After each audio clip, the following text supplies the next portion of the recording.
Hello साथीहरु, welcome छ मेरो न्यू मिनी ब्लगमा। के छ तपाईहरुको हालखबर? सन्चै हुनुहुन्छ होला? मेरो पनि एकदम ठिकठाक छ। आज शनिबारको दिन हो। 5 बजेसम्म ड्युटी गरेर आएर के खाजा खोजी खाएर बस्दै छु यहाँ। यसो भिडियो बनाउँदै हैन। भिडियो बनाउने टाइम पनि हुँदैन युट्युबमा। मेरो युट्युब च्यानल सुति गइसक्यो। गाह्रो छ। आजको भिडियो चाहिँ एउटा कोरियाको एपको बारेमा क्या। मलाई एकदम मन परेको एप त्यो चाहिँ काकाओ म्याप भन्ने। त्यो म्याप चाहिँ यहाँ कोरियामा बस्दाखेरि चाहिँ एकदम चाहिने म्याप रहेछ। सबैलाई थाहा पनि होला, सायद थाहा पनि हुन्छ कोरियामा आउने त। त्यो म्यापबाट चाहिँ बस चढ्नु, ट्याक्सी चढ्नु, अनि आफूलाई कहाँ जानु मन लागेको छ कोरियाको जुनसुकै सहरमा पनि एकदमै त्यो म्याप चलाउन जानु भने चाहिँ एकदमै ट्याक्सी, बस, ट्रेन चढेर एकदम सजिलैसँग पुग्न सकिने रहेछ हैन।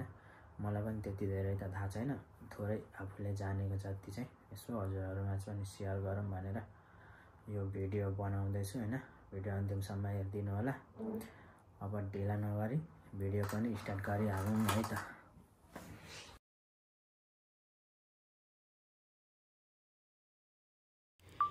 ल साथीहरु, ढिला नगरी भिडियो पनि स्टार्ट गरिहालौँ हैन। यो काकाओ म्यापको बारेमा मैले थोरै आफूले जानेको जति हजुरहरुसँग शेयर गर्नेछु। सुरुमा त काकाओ म्याप तपाईहरुको फोनमा हुनुपर्छ, त्यसको एप्स। त्यही भएर त्यसको लागि आइडी एउटा चाहिन्छ। आइडी क्रिएट गर्न सक्नुहुन्छ, सजिलै छ। फेसबुक आइडी, जिमेल आइडी बनाए जस्तै हो। फोन नम्बरहरु केहरु राखेर मिलाएर बनाउन सक्नुहुन्छ अनि ओपन गर्न सक्नुहुन्छ। यसरी देखाउँछ। अनि तपाईलाई अब के बसको रुट हेर्नु मन छ कि ट्रेनको रुट हेर्नु मन छ हैन। कहाँ अनि अब आफ्नो एरिया, आफ्नो नजिकै बस स्टपहरु कुन छ, कहाँ नजिक छ त्यो हेर्न सक्नुहुन्छ। कुन बस कहाँबाट लाग्छ भनेर। त्यसको लागि चाहिँ यहाँ पब्लिकमा जानुस् अनि यहाँ आफ्नो नजिकको बस स्टपहरु यसरी देखाउँछ। मेरो नजिकै बस स्टपहरु चाहिँ सिन्गी, सुमेक, युजिन मेटल, छायान यिनीहरु छ मेरो नजिकै चाहिँ। त्यति धेरै बसहरु कुद्दैन, कम्पनी एरिया हो।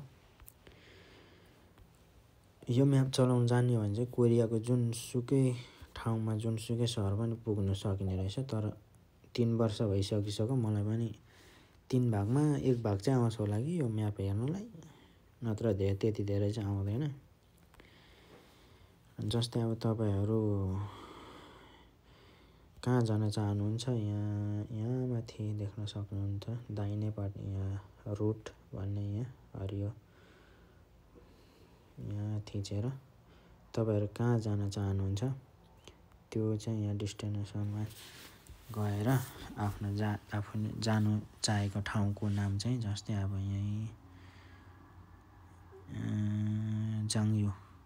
जाङयु आन्गुवा जानु परेको छ भने यहाँ ठक्क थिचेर चाहिँ यसरी अब यहाँ सिलेक्ट गरेर यहाँ अब आफ्नो नजिकै कुन बस कहाँ गएर कसरी चेन्ज गर्ने भनेर यहाँ देखाउँदो रहेछ। त्यसको लागि चाहिँ अनि यहाँ आएर चाहिँ यहाँ यसरी थिच्नुस्। अब यसले यही देखाएको छ है। यहाँ म अहिले भएको ठाउँबाट चाहिँ 9 मिनेट हिँडेर छायानमा गएर, छायानमा चाहिँ 9 मिनेट पछि बस आउँदो रहेछ। अनि त्यसपछि चाहिँ यहाँ देखाएको छ है हैन। छायानबाट चाहिँ 9 मिनेटमा पुग्ने रहेछ 8वटा स्टप जाङयु आन्गुवामा। यसरी जान सक्नुहुन्छ। अनि त्यहाँ जाङयु वेइदकमा झरेर त्यहाँबाट चाहिँ 5 मिनेट हिँडेर अनि यहाँ तलै जाङयु आन्गुवामा पुग्न सक्नुहुन्छ। अनि अब त्यहाँको कस्तो छ त्यहाँको उत्योहरु भनेर चाहिँ हेर्न मन लाग्यो भने यहाँ डिटेल्समा थिचेर यसरी हेर्न पनि सकिने रहेछ है। त्यहाँको बाहिरपट्टिको जस बसबाट झरेर देखिने यसरी। अब यहाँ छ है आन्गुवा वेवन भनेर, यही हो अघि हामीले सिलेक्ट गरेको त्यहाँ म्यापमा। अब यहाँ त्यति मात्रै नभएर यहाँ कति बजे खुलेर कति बजे बन्द हुन्छ पनि है सबै देख्न सक्नुहुन्छ है। सटरडे 9 बजेर 9 बजेदेखि 14 बजेसम्म, मन्डे 9 बजेर 18 बजेसम्म, सबै 9 बजेर 18 बजेसम्म रहेछ। सटरडे चाहिँ 14 बजीसम्म रहेछ। यसरी देख्न सक्नुहुन्छ। मैले जानेको जति हजुरहरूसँग सेयर गर्दैछु होइन, त्यति धेरै त आउँदैन। अनि त्यसपछि अर्को चाहिँ के भने, अब यहाँ पब्लिकमा गएर यहाँ मेट्रो लाइनहरू, सबवे लाइनहरू हेर्नु पर्यो भने पनि यहाँ दाहिनेपट्टि, यहाँबाट दायाँपट्टि सबवे म्याप भन्ने छ। यहाँबाट यो चाहिँ तर एकदम यो सजिलो खालको है, यो सजिलो तरिका हो। यो चाहिँ यसरी आफ्नो एरियाको हेर्न सक्नुहुन्छ। मेरो चाहिँ यो बुसानको हो। यो यहाँ माथि दाहिनेपट्टि, यहाँ माथि हेर्न सक्नुहुन्छ है, बुसान हो यो। अनि अल ओभर कोरियाको हेर्न चाहनुहुन्छ भने पनि यहाँ माथि मेट्रो एरिया भन्नेमा, यहाँ मेट्रो लाइन एरियामा थिचेर अल ओभर कोरियाको पनि हेर्न सकिने रहेछ यसरी। तर मेरो चाहिँ यो आँखै तिर्मिराउँछ। यो के हो, यो कति धेरै हो, यो हेर्न आउँदैन मलाई यो। त्यही भएर म चाहिँ आफ्नो एरियाको मात्र हेर्छु। यसरी बुसान, देगु होइन, थेजन यसरी हेर्न सकिन्छ। अनि त्यति मात्रै नभएर अब यहाँ आएर चाहिँ होममा आएर अलिक थोरै यसरी जुम घटाएर चाहिँ यसरी देख्दैछ नि, यो यसरी हो भिडियोको चिन्ह जस्तो यसरी। यो चाहिँ सिसी क्यामेराको उयो रहेछ होइन।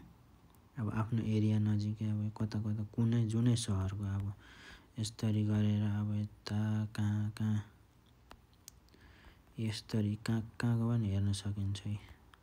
जेजुदोको पनि भिडियो लाइभ हेर्नु मन लाग्यो भने यसरी गरेर होइन, ठक्कै हल्लासानको भिडियो हेर्नु मन लाग्यो भने यहाँ थिच्ने, यसरी यहाँ जुनै हो भने थिच्ने। अनि यसरी यसलाई ओपन गरेपछि त्यहाँको अहिलेको दृश्य यस्तो रहेछ। पुरा लाइभ हेर्न पाइने रहेछ। क्यामेरा पनि लाइभ हेर्न पाइने क्या जेजुदोको। अहिले पुरै हिउँ पर्दो रहेछ है त्यतातिर। हाम्रोतिर त हिउँ परेको छैन अहिले बुसानतिर त।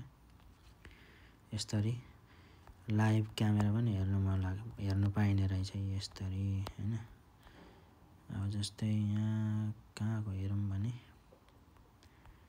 एउटा यहाँ कहाँको हेरिदिउँ भने, जस्तै म बस्ने ठाउँ नजिकैको नै हेरौँ न होइन।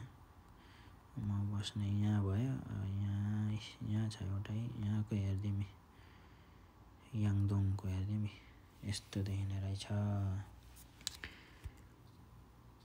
अनि त्यति मात्रै नभएर आफू ट्राभल गर्नु मन लागेको छ होइन कुन ठाउँमा, त्यसको बारेमा पनि यहाँबाट आफूले त्यो ठाउँको नाम सर्च गरेर हेर्न सक्नुहुन्छ है। अब यहाँ तल देख्नु हुँदैछ नि, लोटे वर्ल्ड एडभेन्चर बुसान भन्नेमा, त्यहाँ थिच्यो भने यो पार्क हो, एउटा ठुलो पार्क हो बुसानको। त्यो पार्कको कस्तो छ त अब फोटो भिडियोहरू यहाँबाट सबै हेर्न सकिने रहेछ यसरी। अस्ति हामी पनि गएको थियौँ। यो पार्क खतरा छ। सेम यस्तै छ यो, यस्तैहरू सेम यस्तैहरू टाइममा। तर टाइम एक दिनमा एकचोटि मात्रै यस्तो नाच्नेहरू चाहिँ आउँदो रहेछ। एक राउन्ड हान्दो रहेछ यो पार्कभित्र एक टाइम। अनि यिनीहरू चाहिँ सेम एकदम खतरा छ यो पार्क। मलाई एकदम राम्रो लागेको थियो। खेल्ने ठाउँहरू सबै छ यस्तोहरू। यिनीहरू पनि खेलेको हामीले 3 जना गएको थियौँ होइन। यस्तो देख्न सक्नुहुन्छ। अनि अब यहाँ यति मात्र नभएर यसको पनि अब यहाँ होममा गएर ओपन टाइम, ओपन क्लोज यहाँ देख्न सक्नुहुन्छ। यहाँ ओपन क्लोज भनेर यहाँ थिचेर चाहिँ कुन बार कति बजेसम्म, कुन बार छुट्टी हो, यहाँ सबै देख्न सक्नुहुन्छ है यसरी। यहाँ तल टिकट पनि यहाँ तल देख्न सक्नुहुन्छ कति हजार वान पर्ने हो। यहाँ तल 13,000, 35,000, 41,000, 49,000 हेरी छ। यस्तो हेर्नु पाइने रहेछ यो काका म्यापबाट चाहिँ। एकदम मलाई चाहिँ एकदम सजिलो क्या, एकदम चाहिने म्याप हो यो काका म्याप भयो होइन। अनि अर्को पनि छ यहाँ काकावटी भन्ने, यहाँ तल टी त्यसकै मुनि यो टी। यो चाहिँ ट्याक्सी चढ्नको लागि एकदम सजिलो, यो चाहिँ एकदम सजिलो छ। यो चाहिँ यसरी लगइन गरेर के भएको यो मेरो त लगआउट भएछ हैन, यो मेरो लगआउट भइगएको रहेछ। यसको भिडियो म पछि बनाउने छु हैन। यस्तो छ, देख्न सक्नुहुन्छ काकाओ म्याप को बारेमा। मैले जानेको चाहिँ यति है साथीहरु, यति हो मैले जानेको चाहिँ। अब